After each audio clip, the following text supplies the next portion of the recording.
Did I just destroy my boss's career? Maybe, but he shouldn't have messed with my paycheck. It started with a missing $200. I know that doesn't sound like much, but when you're already working 2 jobs, counting coins at the end of the month, and trying to keep your electricity on while feeding yourself with whatever's left, $200 is the kind of money that can break your week. I worked as an assistant manager at a small, trendy cafe downtown, the kind of place with overpriced matcha, lattes, indie playlists on repeat, and customers who asked way too many questions about milk alternatives. The cafe itself was cute, the location was great, the crowd was tolerable, and my coworkers were actually pretty awesome. The only problem, and it was a major one, was Rick, the owner. Rick liked to think of himself as a cool, laid-back boss. He wore vintage rock band tees with blazers like he was still in college, always referred to us as his team or his family, and frequently bragged about treating his employees better than corporate ever could. In reality, he was the kind of guy who gave himself bonuses while delaying your paycheck by 3 days with a smile, the kind who forgot to pay overtime but could afford a weekend getaway to Cancun. The man was a walking, talking HR violation in human form. I'd been there for about a year, and for the most part,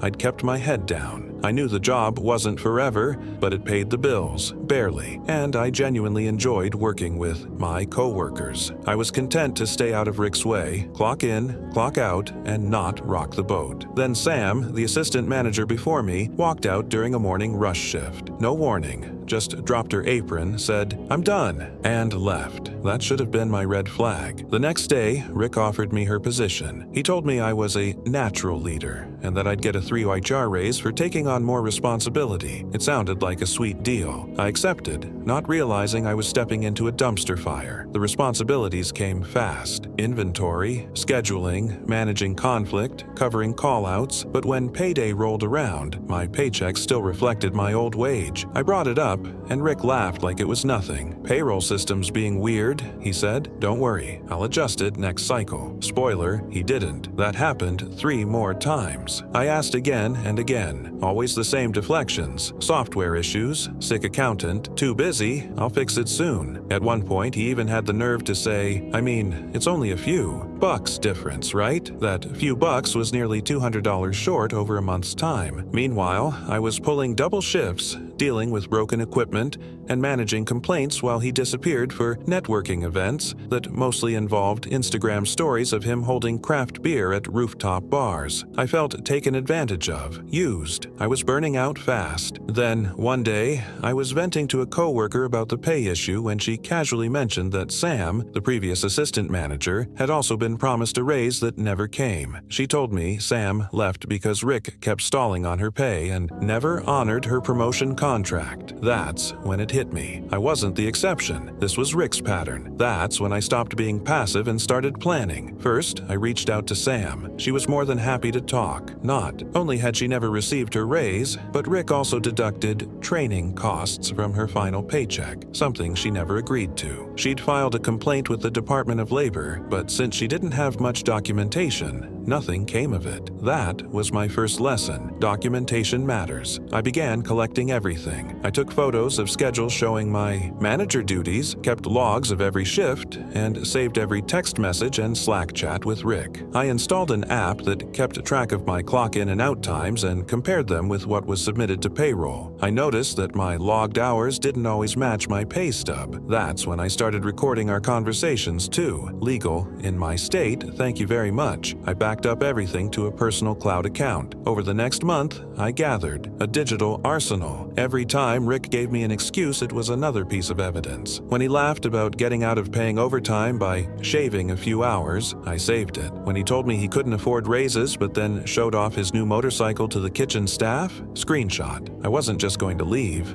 I was going to make sure no one else got screwed like I did. I submitted a formal complaint to the Department of Labor with every piece of documentation I had, but I didn't stop there. I posted anonymous reviews on Glassdoor and Yelp warning prospective employees employees to get everything in writing. I used vague but honest language so it couldn't be traced back to me. My goal wasn't to destroy the cafe, it was to protect the next person who got lured in with fake promises. Still, the most satisfying part was what came next. I called the local health department. I'd seen Rick ignore food safety protocols repeatedly. The fridge in the back hadn't held proper temperature in months. Milk expired 3 days ago? Rick told us to smell it and use it anyway. There was mold under the ice machine, and employees were told to wipe it down if anyone important comes. I gave the department dates, photos, and even a video of Rick telling us to ignore a mousetrap because it wasn't in a customer-facing area. 2 weeks later, they showed up for a surprise inspection. Rick panicked, tried to play it cool,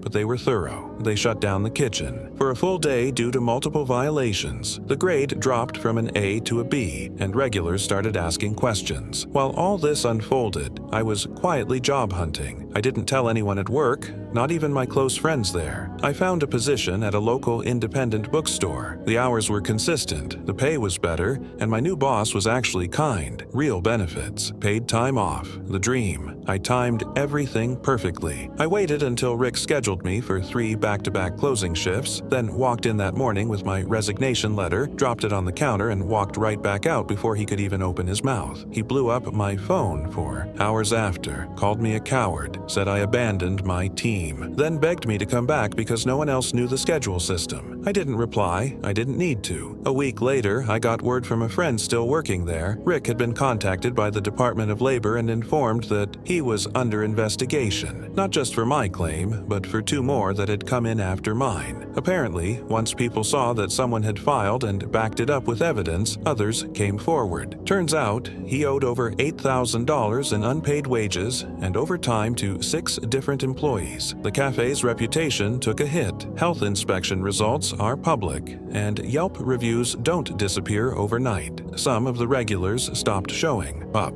Rick had to close the kitchen for 2 days while they deep cleaned, and the part-time cook quit after finding out he'd also been underpaid for months. The kicker, his accountant resigned after discovering Rick had been manipulating payroll numbers manually. Said she wouldn't risk her credentials over his shady books. Rick tried to do damage control, but people talk. Employees left. New hires didn't stay long. The business was still open last I checked, but struggling. And me? I'm thriving. I work sane hours, I don't wake up dreading my shift, and my new boss actually says thank you. I got a small settlement from the labor complaint and used it to finally take a weekend trip I'd been dreaming about. Best part? Rick still doesn't know who filed the report. He's paranoid, always watching his back. Maybe he suspects, maybe he doesn't. Either way, I hope he learns something, because when you steal from your workers, lie to their faces, and treat them like disposable tools, don't be surprised when one of them turns out to be sharper than you expected.